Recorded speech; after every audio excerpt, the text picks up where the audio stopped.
And I know you're talking about disruptions and AI and very many things.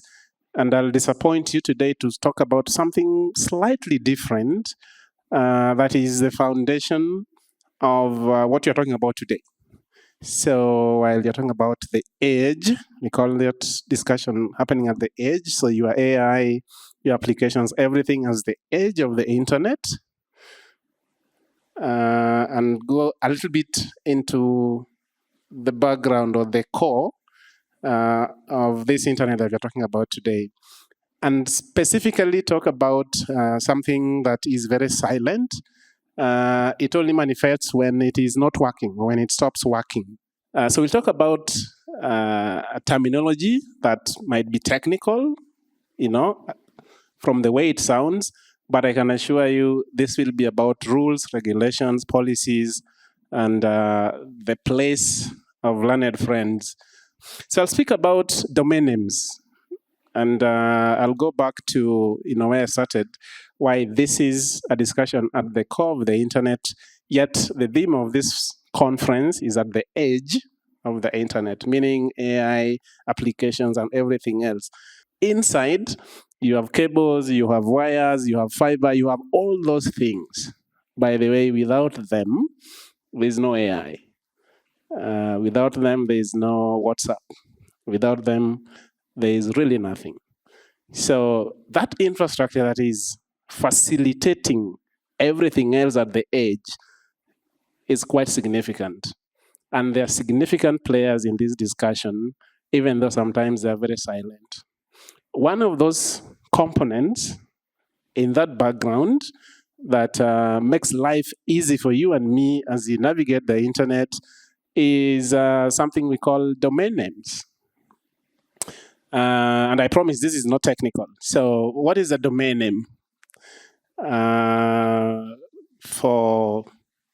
the most basic way, is something that comes after the last dot of your email address, if I use that example. So you see a number of things here. You see a new gTLD program next round. I hope you can read that. And you also see a more inclusive internet under the new gTLD top level domain names. And then you also see ICANN here. So what does all this mean, and why would this be relevant or even important, especially for lawyers? Probably we'll find out. When you see a next round, it also means there was a last round, isn't it? There was something before. Before next, there was something else. So we will also see what was this that was there last time. And why is this really important for an inclusive internet? What is the contribution? What is the relationship? Why do you need top-level domain names or domain names in general for an inclusive internet? Is the internet not inclusive today? Do we believe it is inclusive?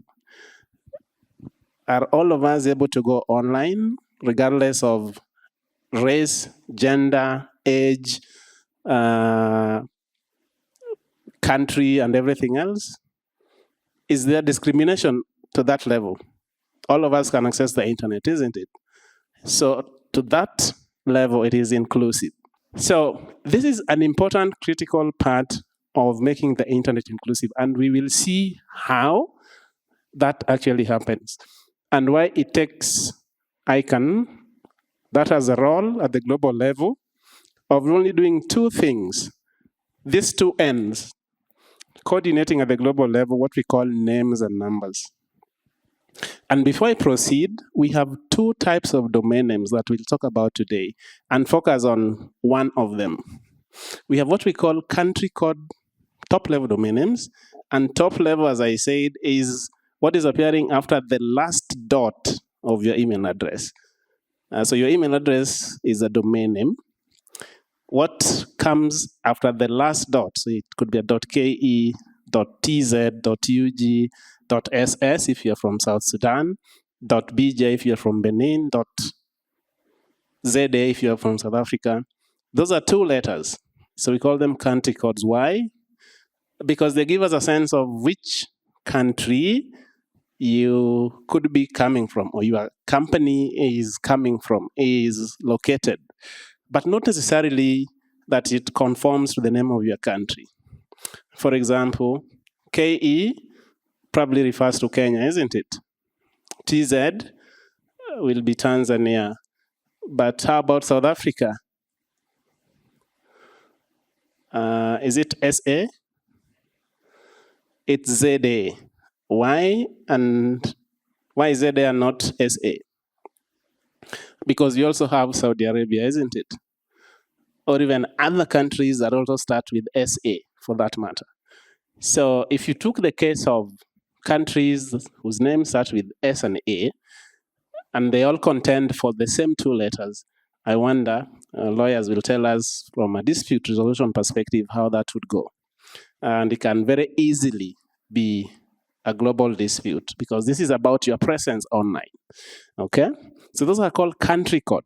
So we'll park that and move to the right and focus on generic. The G here stands for generic. So we have cTLDs and gTLDs.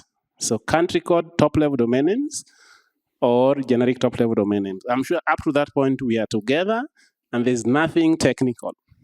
So this is what we've already talked about as an example. This is what a domain name is. And I use ICANN just to be safe. I could have used genz.org. That might not be very safe depending on where you come from. So a domain name has got different levels, okay? And what we are focusing on today is what I said is at the last part of the dot, which we are calling the top level. So it can be a 2nd level, it can be a 3rd level, it can be a 4th level. For example, you could have here www.lan.icann.org. So you can actually introduce a 3rd, a 4th, and a 5th level. That is technicalities. It's still a domain name. And it can be as simple as this and can generate as much heat and problems as you will see very shortly. And that's where, we need lawyers in the room to be able to do 2 things. Apart from being aware, to be able to actually take their rightful place in this global ecosystem that has got serious, legal opportunities that I see little participation from the African region in terms of the learned friends or lawyers in practice. Another set of terminologies which I would want to highlight. So if you are in tech law, IP law, you probably need to pay a lot of attention here. A bit of terminology which you don't need to worry about now until you get your first client. In this industry, we have 3 distinct terminologies that we use variously. We have someone we call a registry operator, we have someone we call a registrar, and we have someone we call a registrant. I don't know what ChatGPT will say if you ask them who these people are, but you will interact with these 3 entities in a case that touches on domain names and everything around domain names. So the registry operator is that entity that maintains the master database, okay? So the actual owner, in quotes, and in quotes because you don't own domain names, you actually are just a custodian. So an example with Kenya, the registry operator for .ke is an organization called KENIC. If you go to Tanzania, it's under the regulator. If you go to Uganda, it's a private organization called UCC. If you go to South Sudan, I think it's under the regulator, or probably it's now become its own organization. That's called a registry operator. The registrar is this entity you go to register your domain name. So Let me use the case of M-Pesa, which we all know, presumably. If I want to do an M-Pesa transaction, do I go to Safaricom? Do I go to Safaricom, the company? I probably just go to an M-Pesa agent, isn't it? So in this case, the registrars are the agents of the registry operators. That is closer to you. Sometimes you call them ISPs. And they're the ones that will help you register a domain name. You actually pay them to register the name for you. And you, as the person registering the name, so bob.ke, if that is my domain name, then I am the registrant. So they chose these difficult names, but that is really what it means. So the registrant is the owner of the domain name. The registrar is the agent, and the registry operator is the wholesaler, is the custodian of that domain name.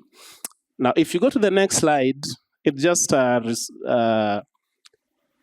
of a depiction of the relationship that exists between these different players. And I won't spend a lot of time here. So you have ICANN at the extreme end, and you have the registrant at the other extreme. So that's where you are. That's the person that owns a domain name as the final user.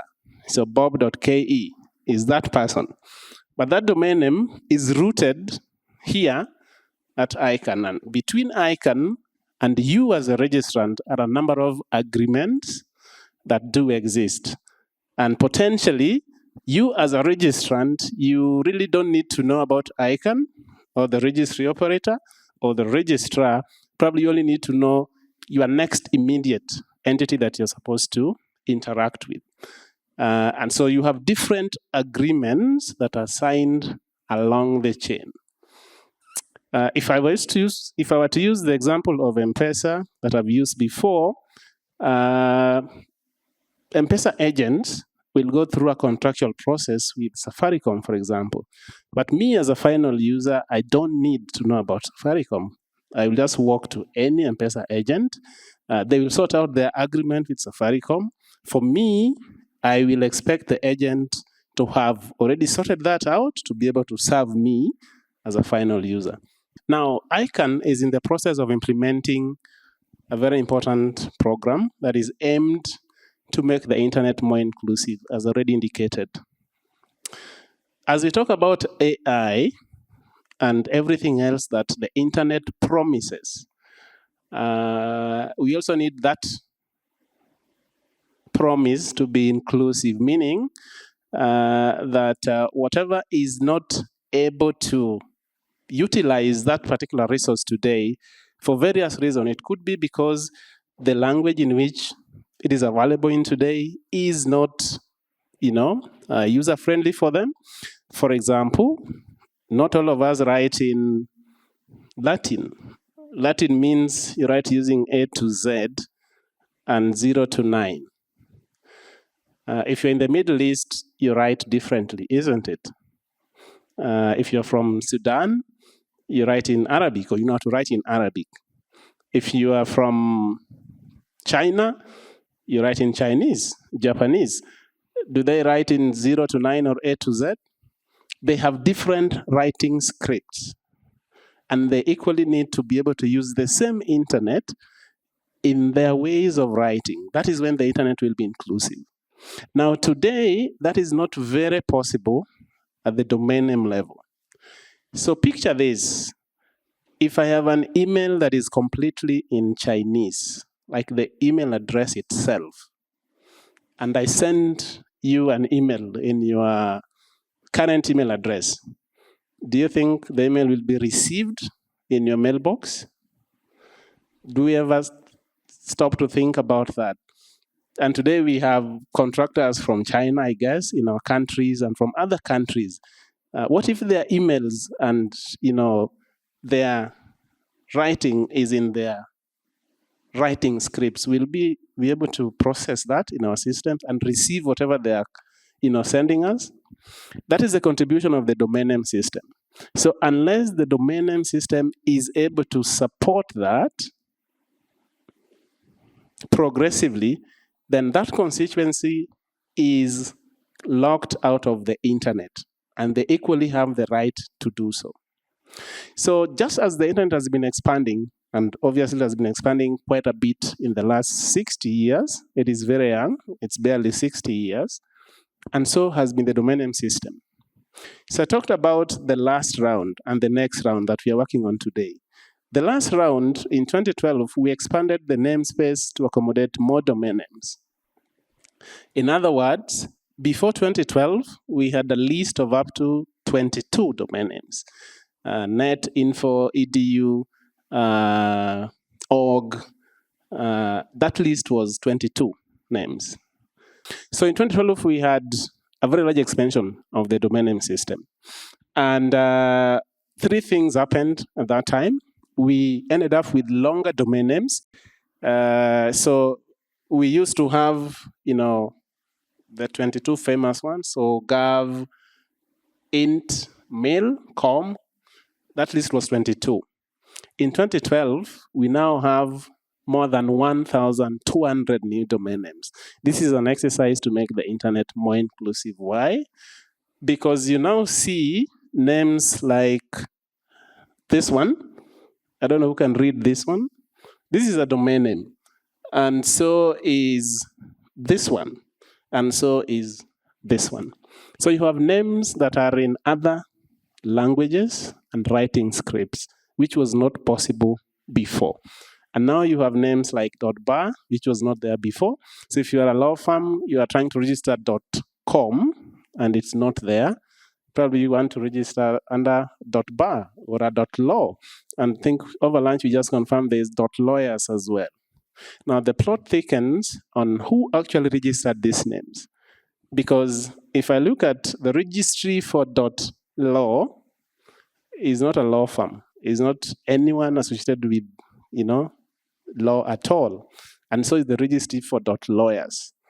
And the question is, how did that happen? But those are possibilities today. And we are in the process, as we speak, of expanding this even further to give even greater opportunities. So next slide. So that is what the next round is all about. And I'll speak about, some very specific things. In the last round, as I've already indicated, we ended up with over 1,200 names, but this was the distribution of those applications. So the way it works is, if you want a domain name, you apply. Okay? You apply for whatever name that you want.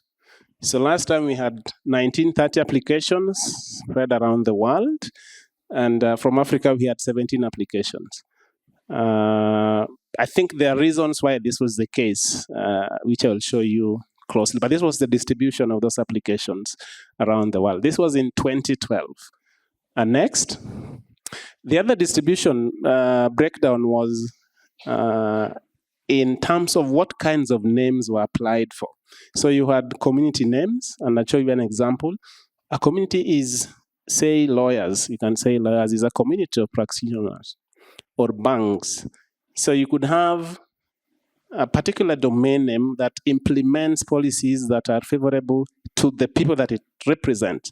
So if banks need specific kind of security in a name or in their domain names, then .banks goes ahead and implements those unique policies because it is targeting exclusively banks.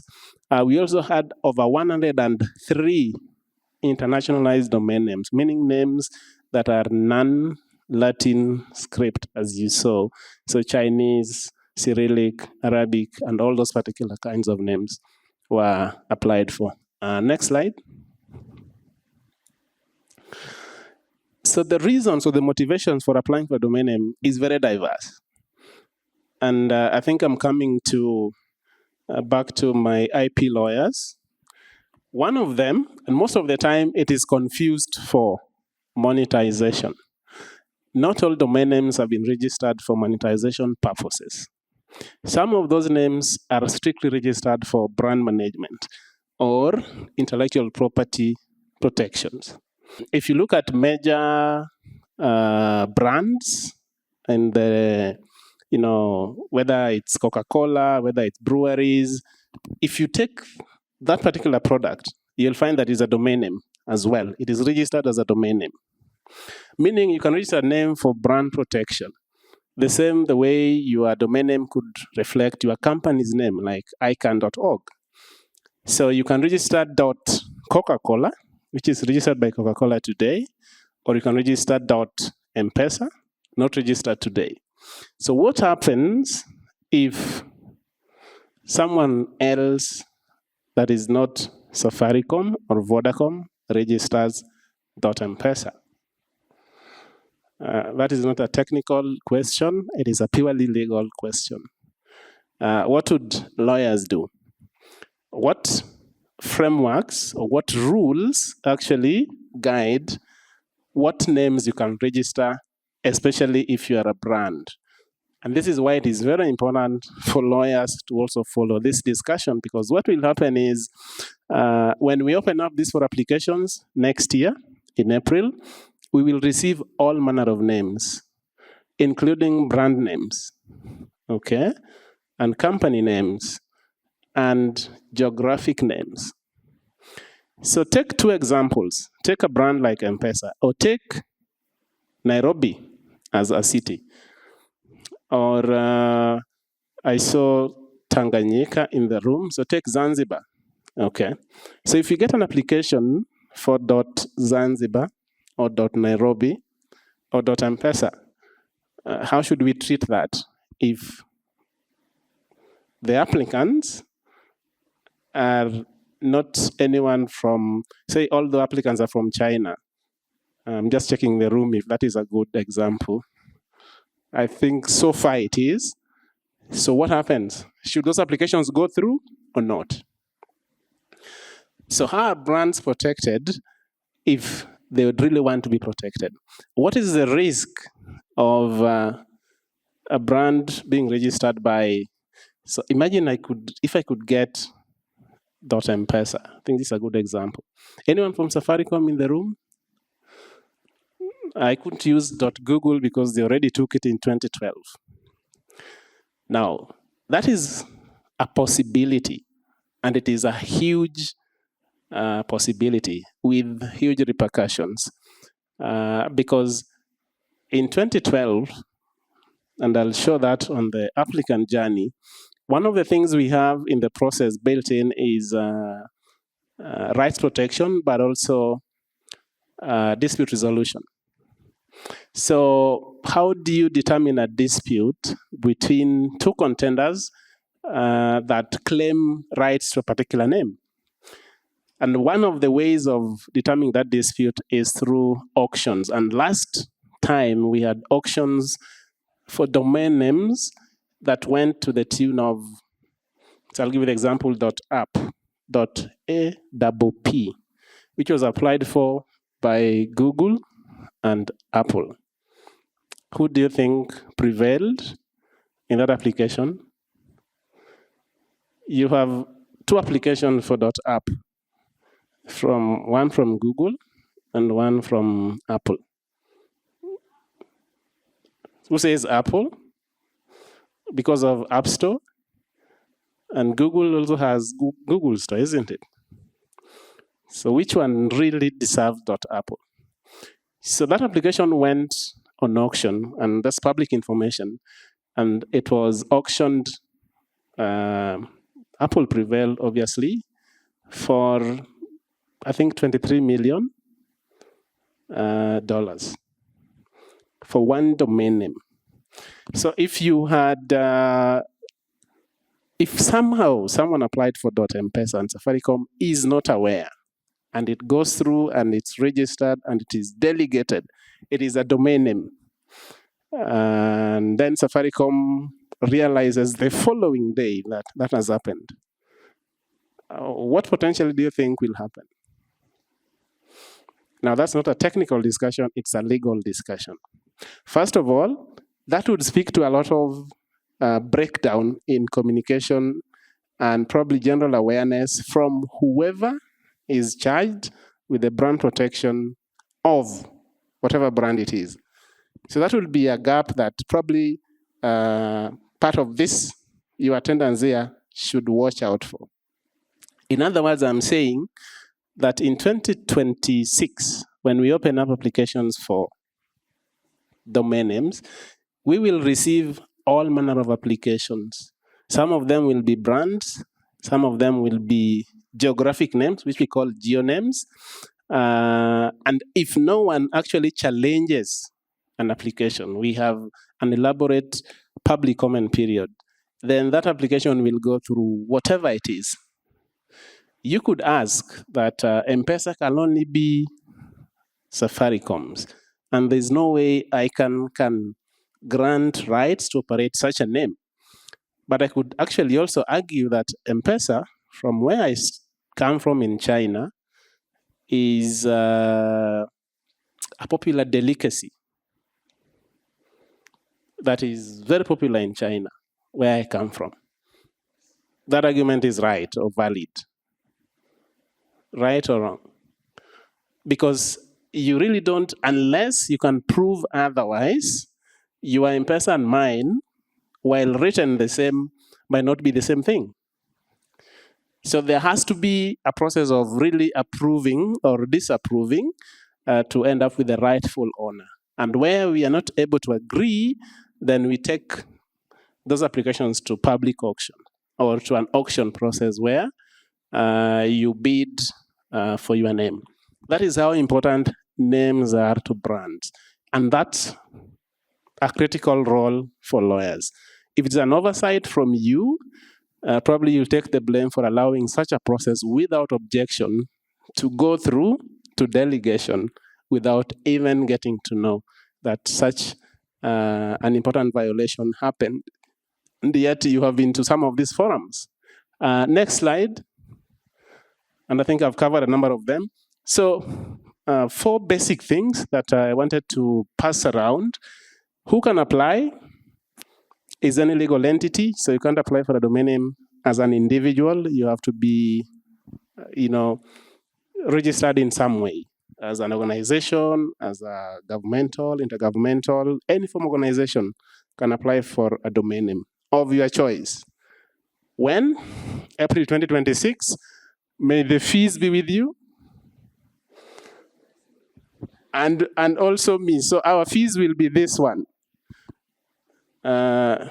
Is this affordable? No. How much are your fees? Some of you charge this one, and they're saying this is not affordable.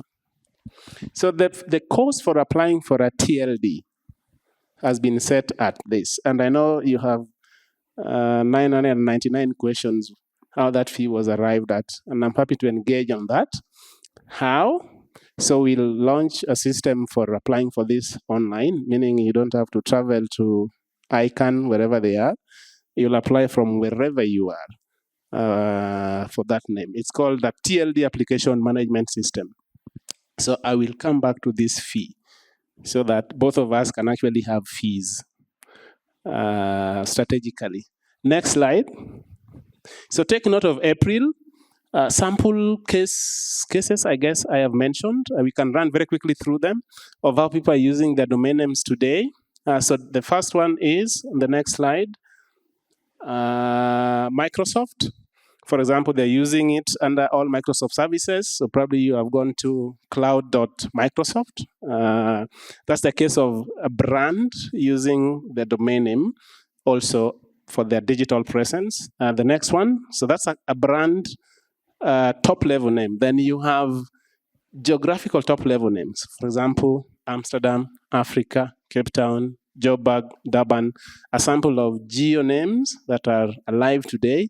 And depending on what your motivation is, you can register domain names under geo names. It also means that you can apply for geographical names. Okay? Next one is a community. And what I was using here is .bank. So banks have requested the registry operator for .bank to implement very specific policies under that domain name to ensure that it is very secure. So that if you have kcb.bank, for example, or absa.bank, then you are assured of a certain level of security. You know how cybersecurity has been a very big issue for banks today. And they want a domain name that can implement very restrictive policies that aligns to their area of practice. I don't know what .law implement or .bar or .laws, but probably that's an ecosystem that you can get involved in. Next one is applicant support. So you said the fee is very high. Now, if you'd like to apply for names, and that fee is high as it is indeed, part of that program that we're implementing is what we're calling an applicant support program. And this is what it entails. In the next slide, it is targeting organizations that are falling in these 4 categories: not-for-profits, indigenous organizations, intergovernmental organizations, or small medium enterprises. And I know those are heavily represented, especially in the global majority. Global majority means where the majority is, and I'm told Africa is ndani sana ya global majority. So micro businesses and small medium enterprises. Our definition of that is any business whose turnover is up to 5 million USD and below. So you qualify as a small medium enterprise to benefit an applicant support program. What does that support entail? In the next slide, you'll get a reduction of up to 85% in the fee that is applicable. So the 227,000, if you qualify here, you'll receive 85% fee reduction on your application. Hopefully that makes it a little bit more affordable for those that really need certain names. Obviously, it comes with both financial support and non-financial support, which is trainings, capacity building, mentorship, to really allow you to take your registration off the ground. Next slide. Now, in terms of applications that we have received so far and distribution globally, we have 10 applicants from Africa, from 5 countries. So I want to focus here because you can tell Europe and Asia Pacific have got many more applications now. But this program is designed for the global majority. And North America and Europe is not part of that definition. But it is not restricted to the global majority. It is designed for it, but not restricted to it. Meaning any entity that qualifies, regardless of where you come from, can apply for it. So we are encouraging, small medium enterprises from Africa and rest of the world to take advantage of this particular program to protect their brands and intellectual property as domain names, because it comes with that discounts that are inbuilt if you are qualified. Next slide. The other thing that we are enlisting today, something that I'm hoping to see more lawyers from this region, is panels from firms from Africa. If you ask me that out of this room, I will deny that I said that. This program has got a lot of panels that do a number of things in terms of evaluations and dispute service provision panels. And the last time I checked, I think they are almost 100% legal firms. Okay? Now, in the past, we have not had representation at all, I would say, of firms from this part of the world listed as panels that do provide services for this kind of work, for dispute resolution, for evaluations, for determining, for example, auctions. And unless we are saying we don't do that, but I'm really inviting you to reconsider. And we have a booth outside. I want to invite you. You can enlist yourself starting as a pro bono service provider, but we have a lot of RFPs that are lined up between now and April 2026 that are targeting legal services of various kinds. And I would encourage you to respond to those RFPs as and when they become due. Some of them are quite eminent panels, and I do believe we have the right capacity to provide those services. Probably you didn't know about them, but I want to encourage you that this time around, I would be really interested in seeing firms from this part of the world listed as, dispute service providers, evaluators, resolutions, and the other services that we are seeking for. So this is an ongoing listing, so please pass by for details at the booth, and I'll show you how. So very quickly in terms of resources and timelines, so that we discuss some questions. There's a number of colors in this thing, so I hope I'll get them right. This is blue, isn't it? This one. So that is Applicant Support Program. We opened it on November 19, and it is running for 12 months. So as we speak, we are accepting applications. If you want to apply for a domain name, but you want to be supported through the discounting process on Applicant Support Program, you have between now and November 19 to apply. Remember, I mentioned 4 categories of organizations: NGOs, IGOs, those are intergovernmental organizations; indigenous community organizations, like in Kenya, we have an organization for the Maasai, I think. I've met some of them. Or if you are a small medium enterprise, you want to apply for a particular name that you're very interested in, the window is open now to apply for applicant support. If you're successful, then you will get 85%, or you'll be eligible for 85% discounting on the fees that are applicable.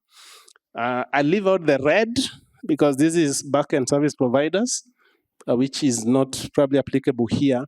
And in Q2 of 2026, that's April next year, we will open the gTLD application submission period begins. This one here. So if there's a domain name that someone intends to apply for, that's the time. But there's another thing that probably is very important for this audience, which I want to show you in the next slide. So we are in April 2026, isn't it? Next slide. Yeah, so this one. I think it is not very complicated, isn't it? Is it complicated? So this is April 2026, this one.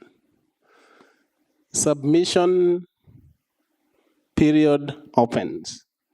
So we start, okay? And that submission period will remain open for up to 15 weeks.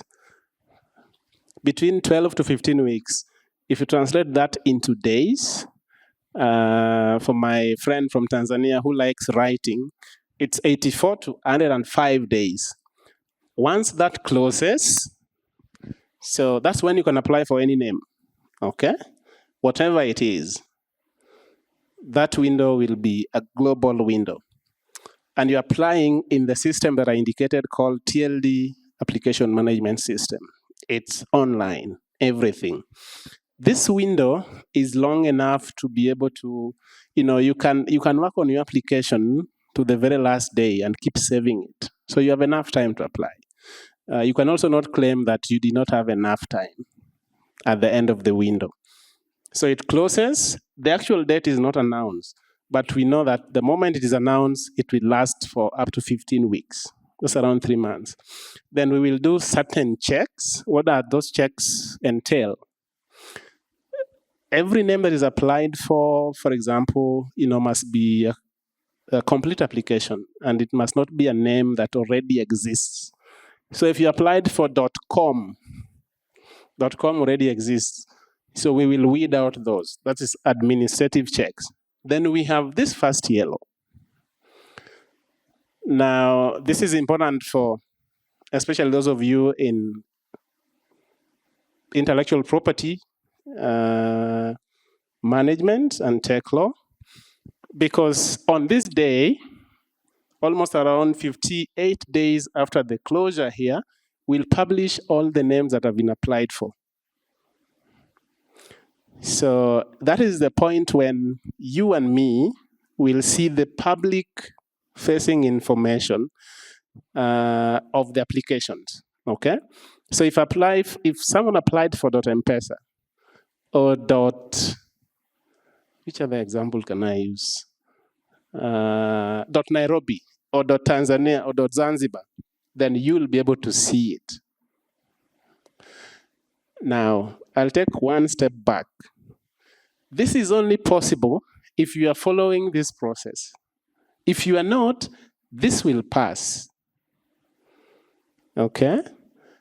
And once it passes, by the way, by the time we get here, when we get to delegation, when that name becomes live, we don't have a process of removing it from the system. So if you only realize that the name shouldn't have gotten to this stage, once it is here, then unfortunately it will be too late. We have a lot of processes here, but once we get here, we cannot take out a name. That is why, I'll give an example. One of the names that you cannot register for is the 3-letter code for countries. Countries have got 2- and 3-letter codes. So for example, Kenya is .ke. It's a 3166 ISO code listed by ISO, the Standards Organization. So .ke tells you it is Kenya, isn't it? Kenya is also KEN, okay? If you look at your passport, if you have a Kenyan passport, you'll see KEN on it.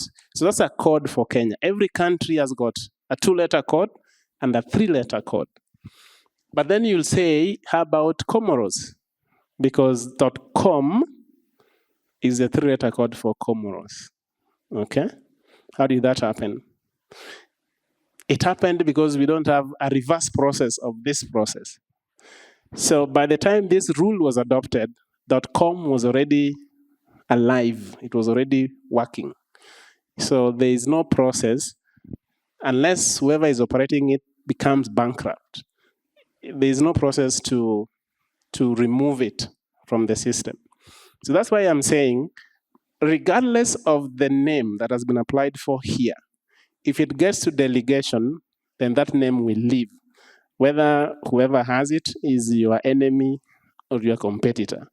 So that's why I'm saying, for IP lawyers, this day is important. Now, once we get here, 2 things are triggered. The first one is you as an applicant, okay? You have applied for .bob, okay? And then you realize that the president for Uganda has also applied for .bob. So that means we have 2 applications for the same name, okay? That's the first potential dispute, potential. At this stage, you have the chance to avoid a dispute at that early stage. By doing what? You can introduce something called a replacement string, okay? Meaning, when I apply for .bob, I will also say that in case .bob is taken by someone else, then I'll switch to, so you have a plan B here. So you can introduce a replacement, an alternative for your name, having seen who else has applied for your name. So then that happens for 14 days. You either maintain or you switch, then you have a final slate of applications. Okay? So this is now public information. Now at that stage, a lot of things start. Part of it is what I said, is what we're calling the community input or public comments from different groups of people, including governments. So if someone has applied for .Kenya, .Nairobi, Dar es Salaam, the government of Kenya can say, I don't know that guy. They can write a note to ICANN and object to that application. If someone has applied for .M-Pesa and they're not Vodafone or Safaricom, then Safaricom can write an objection here and say, we are the trademark owners of .M-Pesa. So that application should not proceed. So that is the window. And you can see that all these are timed. So there are specific days. So your objections to those applications must come within that timeline, within that window. After it closes, we go to string evaluation and contention resolution. So what is a contention? A contention is a scenario where you have two or more applicants for the same name. This is not tech, this is legal, okay? So if I have two applications for .bar, one is from the bar. So there is the association, there's the Bar Association of Kenya. That one exists? Or that's like Law Society of Kenya. And then the one in Tanzania, Bar Association of Tanganyika, is it? So if those two bar associations submit an application for .bar, that's what I'm saying is a contention. Which one should be given that name? So we go through a process of contention resolution, and we have a number of ways of doing that. Essentially, they are auctions. So we'll take you through auctions, and you essentially, this is if none of you can prove that, for example, you have trademark rights for that actual name, so that it's an outright owned by whoever owns the trademark. But now, if you have a trademark for whatever brand, then that trademark needs to be registered in a global registry. So we have a registry called the Trademark Clearinghouse.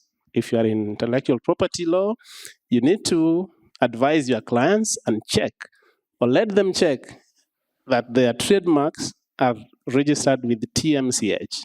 I'm sure you know where that is. Because the other thing that we will do here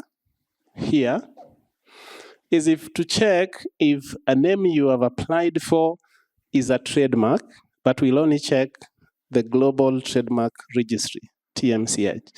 So if you have a trademark, but it is not listed under TMCH, then we will not find a match. Now, if we find that the name you've applied for is a trademark, then we will write to whoever is listed on the Trademark Clearinghouse and check with them if that application is from them to give us a green light. So part of your responsibility, I believe, in IP law is to make sure that either your brand is properly documented as a trademark and that that trademark is listed in the right registries. And we will check the global registry. So if it doesn't exist there, that potentially that name will find itself at the end of the registration process. And once it gets there, or if it gets here, under auction, then essentially we'll be pitting you to actually bid your name or bid for your name from a competitor, which you can actually avoid by simply registering your name as a trademark. So after contention resolution is gone and everything is cleared, then we now move to the evaluation of the application and the applicant itself. So it's a three-part process, and the entire process is largely rules, laws, and regulations. And I think lawyers have got a critical responsibility here in three ways, if I were to summarize. The first one is to know that this is going to happen in April 2026. I cannot stress that enough, because so many times people will come back and say, we never heard about this.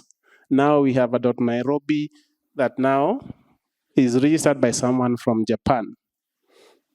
I will deny that accusation, okay? So knowing that this is happening, two, is if you are looking after clients, you can actually advise them whether they know about this and what actions have they taken to protect their trademarks, if at all they do have, because they can end up as domain names. The third one is knowing that this is going to happen, you can wait for this day. And if a name is listed that you know that shouldn't be with the person that has applied for it, you can raise an objection by simply writing to ICANN and objecting that whoever's applied for that name, as far as you are aware, should not be the rightful applicant. So there are 3 inbuilt safeguards that you can actually support your clients with. But I'm also inviting you to play a part here and apply to become panelists for some of these processes, because they are very commercial processes. Each of those will be paid for, and your fees, I think, comes in at play. So I think I wanted to stop there. I don't know what I have next. Yeah, we have a dedicated website for this here. A lot of material is there. I really want to encourage you to visit that website. But most importantly, if you have specific questions, we have a booth outside. I'll be happy to clarify things. Do you have anything next? I think that should be the end. Do I have questions? Okay, my question was, for the applicant registration fee, it was 227,000. So assuming 2 people are contending for the same gTLD, each have to pay. You have to pay the fees before.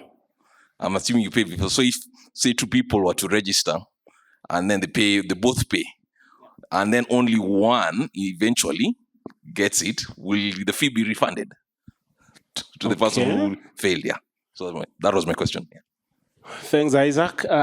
Do we have others? I can take a couple and give a round of answers. Thank you, Bob, for your presentation.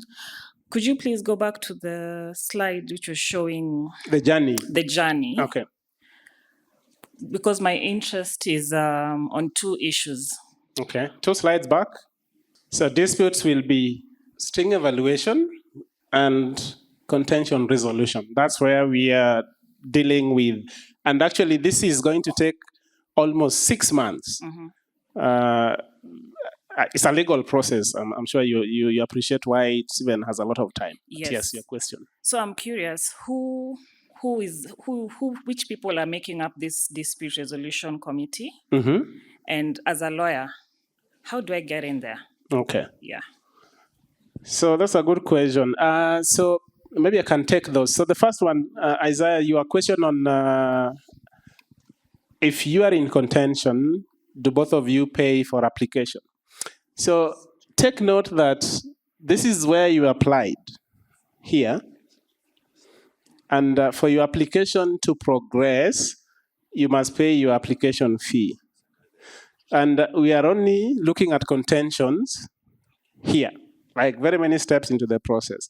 So at this stage, in fact, at this stage here, string confirmation, this is only applications that have been fully paid for.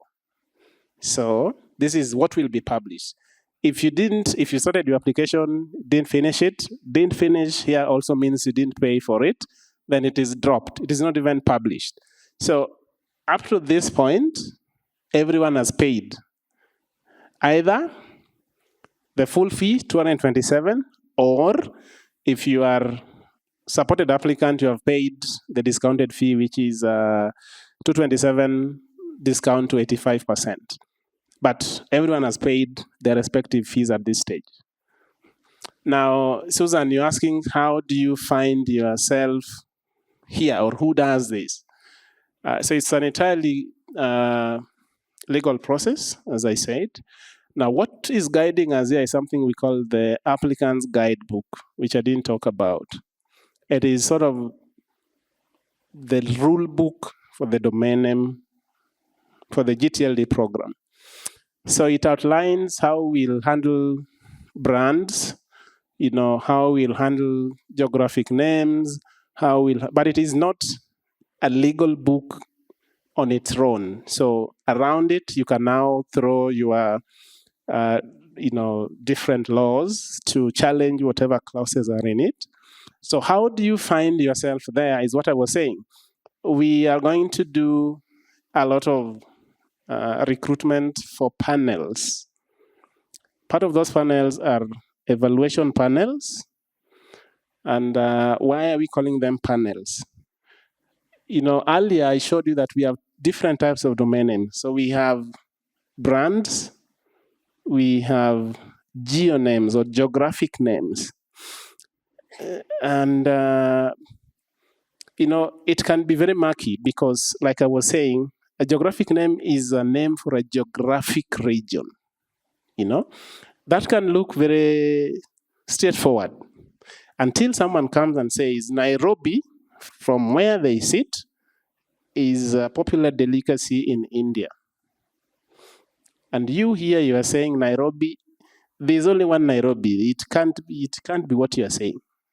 So you're saying your application is a geoname, which is Nairobi, which is a geographic place. There's a place called Nairobi. Someone is saying the Nairobi they know is not what you are saying. The person that will determine that is a panel. Okay, so this will be argued before a panel. So we have different panels, geographic panels, that will be doing these evaluations. And we'll be doing an RFPs, requesting for proposals for these panels. Part of them will be panels that are responsible for handling disputes.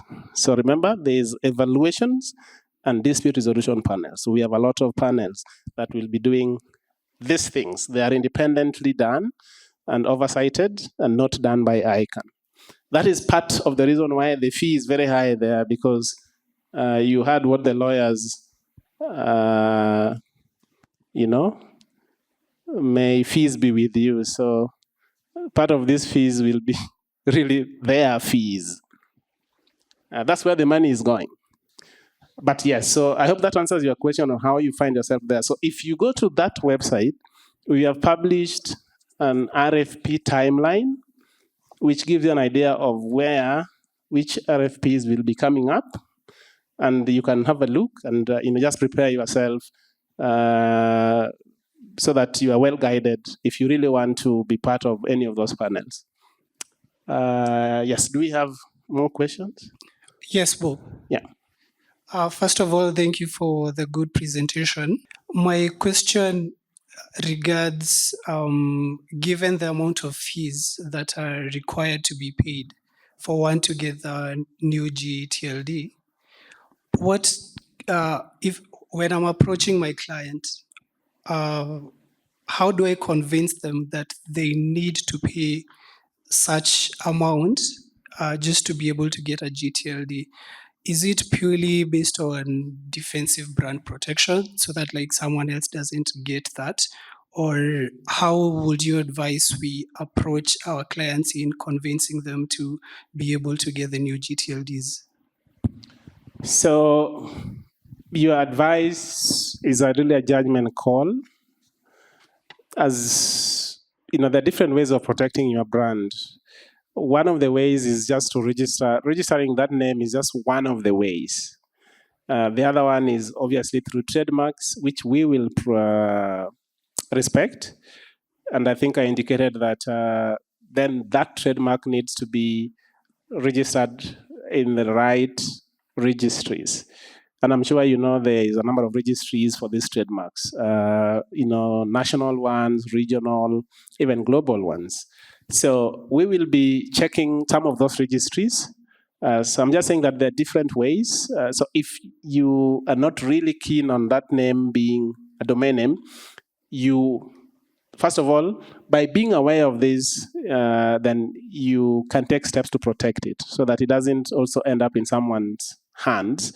Obviously, if you don't protect it, then potentially someone can take it without you knowing. But if someone tries, and they find that you have registered relevant documentation, especially trademarks, then you can defend that registration and it will not be successful. So by you objecting to our registration and confirming and through panels that have indicated that that name is your trademark and this is the documentation, then you can successfully defend the registration of that particular name. So you have different ways.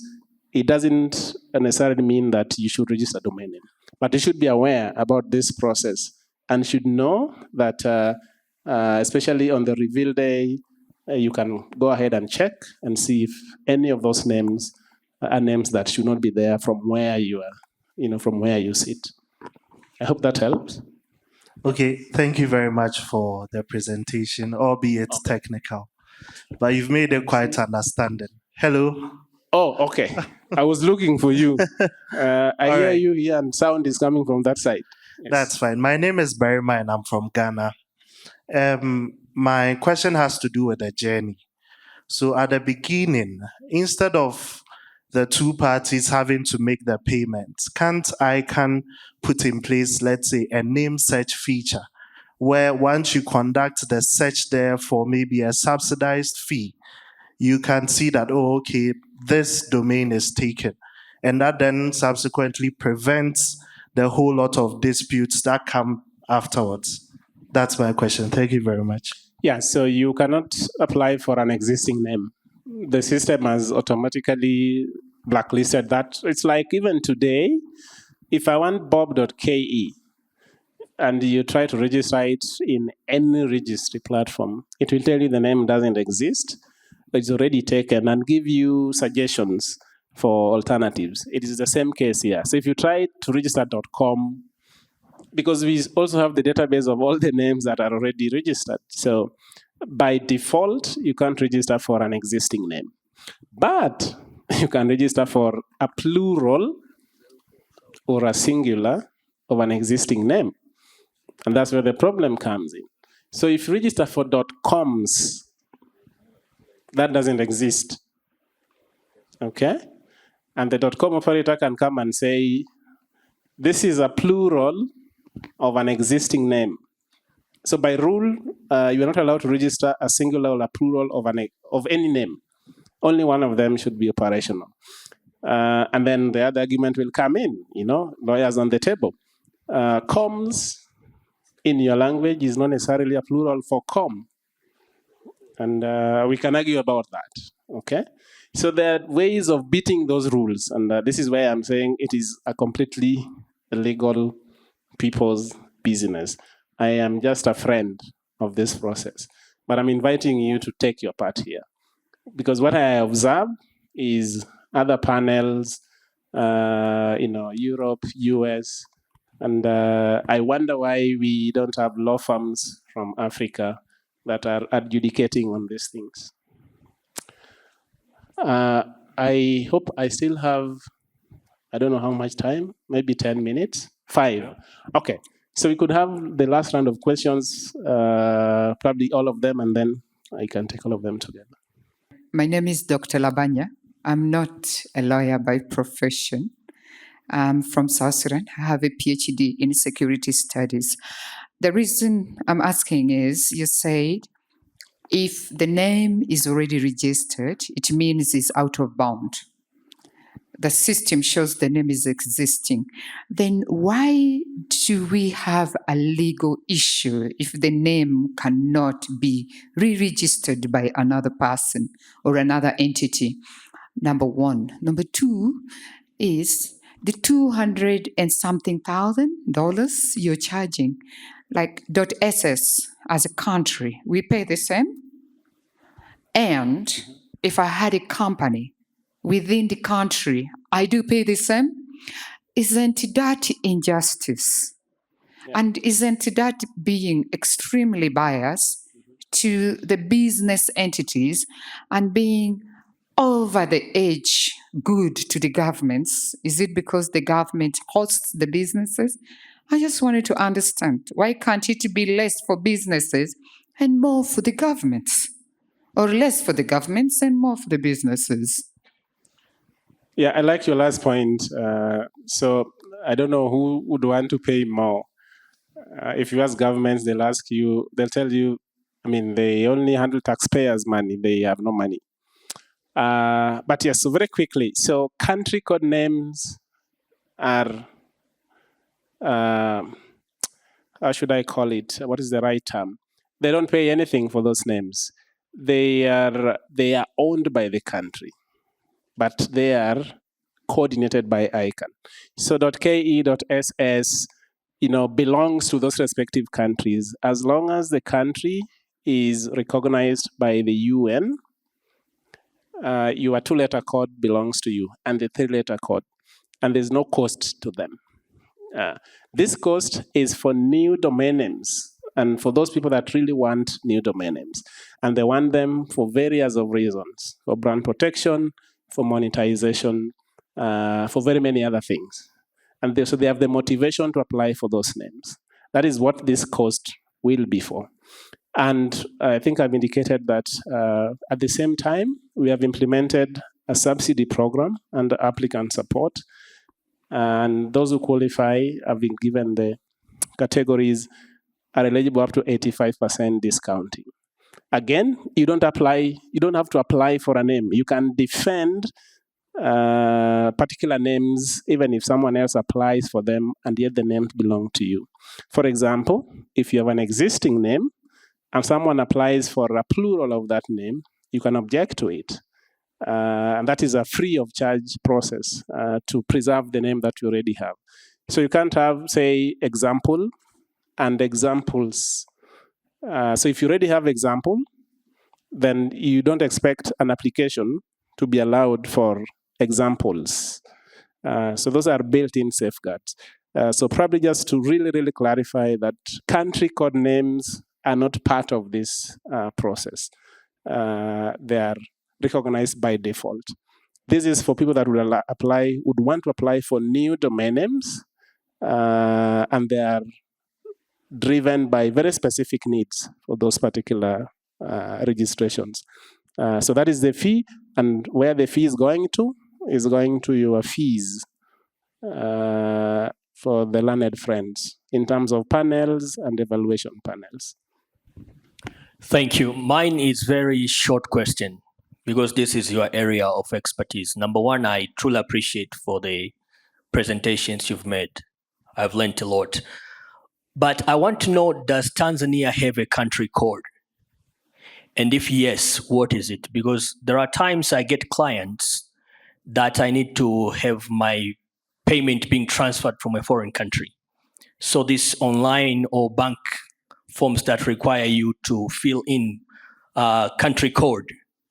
When I ask my bank, they say we don't have a country code.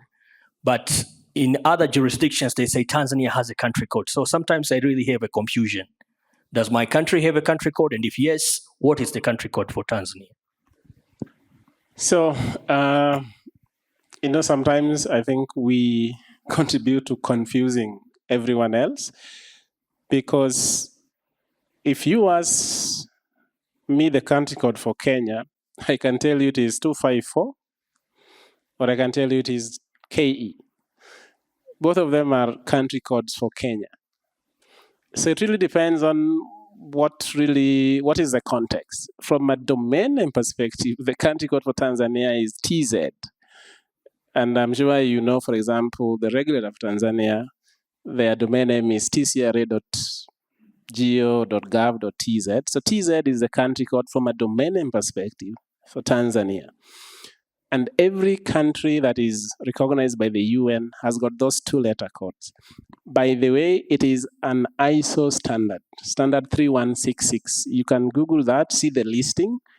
All countries have got a 2-letter code and a 3-letter code. It's not given by ICANN. It's given by the UN through ISO. If it doesn't exist there, then it means that that country is not recognized by the UN. But in a short answer, the country code for Tanzania from a domain name perspective is .tz. It has a 3-letter code as well, which I don't know, but you'll find it on that ISO 3166 standard. It's listed for all countries. Private information or confidential information, that is completely, so we have a very elaborate data protection framework that this process adheres to, more stringent than GDPR. So you will only see public-facing information about an application. By the way, there's no requirement to disclose, any formulas, for example. This is just applying for a name, okay? So it is probably the most confidential things will be your financial records to determine your financial capacity, either to be supported or to pay for yourself. And I don't think anything else. We don't need, really the business that you are in. That is your private, undertaking. But we will only display public-facing information, like who has applied for it. So if it is Mark, then one we have to tell you it is Mark from Kenya. So that if you are objecting, then you are objecting to the application by Mark. Probably that is, and the name that he has applied for. So his contacts and the name of the organization. And we have said you can't apply as an individual, so you'll be applying as an organization. So it will be the name of your organization and your contacts and what you have applied for. That will be public-facing information. If I'm objecting to any of those names, then I'm objecting to very specific applicants against very specific names. Okay, with that, I have received a very strong signal that my time is up. And if I continue to be my own peril, because there's enough lawyers in the room to prosecute me anyway. Thank you very much.